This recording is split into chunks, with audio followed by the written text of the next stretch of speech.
जय हिंद। मैं Tanveer Ahmad, INN today में आपका स्वागत है। तो बढ़ते हैं हम आज सुपरफास्ट टॉप 9 न्यूज़ के साथ।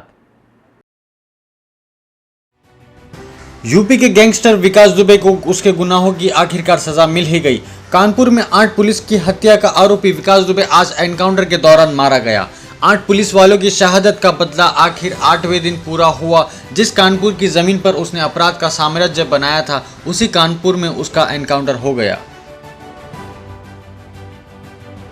लखनऊ JNN कोरोना संक्रमण के बढ़ते मामले को देखते हुए उत्तर प्रदेश की योगी सरकार में राज्य में फिर से लॉकडाउन लगाने का फैसला किया है। ये लॉकडाउन शुक्रवार रात 10 बजे से 13 जुलाई सुबह 5 बजे तक लागू रहेगा। इस दौरान आवश्यक सेवाओं को छोड़कर बाकी सब 3 दिनों के लिए बंद रखने का आदेश दिया गया है।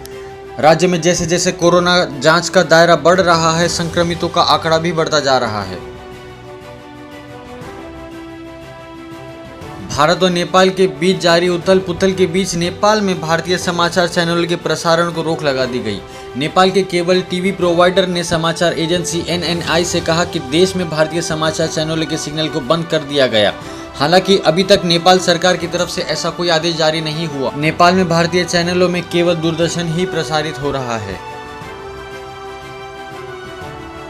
फिरोजाबाद के वकील अकरम अंसारी के अपहरण के मामले में फरार 25,000 के इनामी मुख्य अपहरणकर्ता समुद्र सिंह को गुरुवार रात में सिकंदरा के JCB चौराहे से पुलिस ने मुठभेड़ के बाद गिरफ्तार कर लिया। पुलिस की जवाबी कार्रवाई में बदमाश के पैर में गोली लग गई, उसे अस्पताल में भर्ती कराया गया।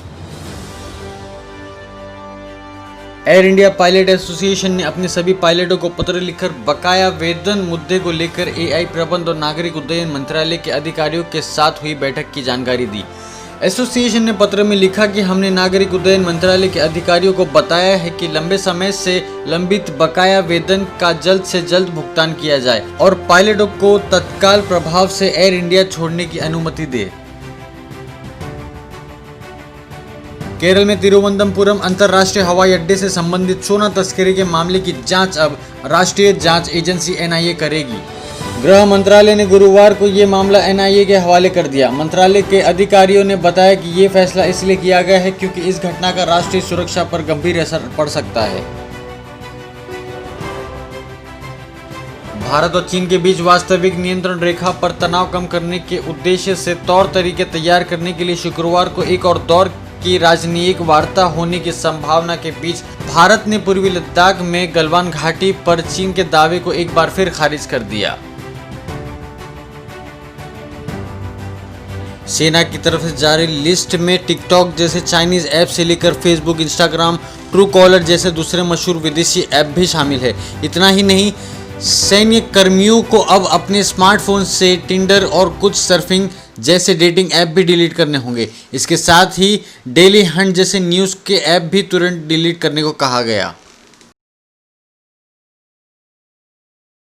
पूर्वी लद्दाख में वास्तविक नियंत्रण रेखा पर गोगरा और हॉट स्प्रिंग से चीनी सेना गुरुवार को पूरी तरह पीछे हट गई। इसके साथ ही पहले चरण में तय स्थानों से दोनों ओर की सेना को पीछे हटाने की प्रक्रिया पूरी हुई। अगले दौर में अन्य स्थानों से सेना को हटाने को लेकर शुक्रवार को दोनों पक्षों के बीच ऑनलाइन बातचीत होगी।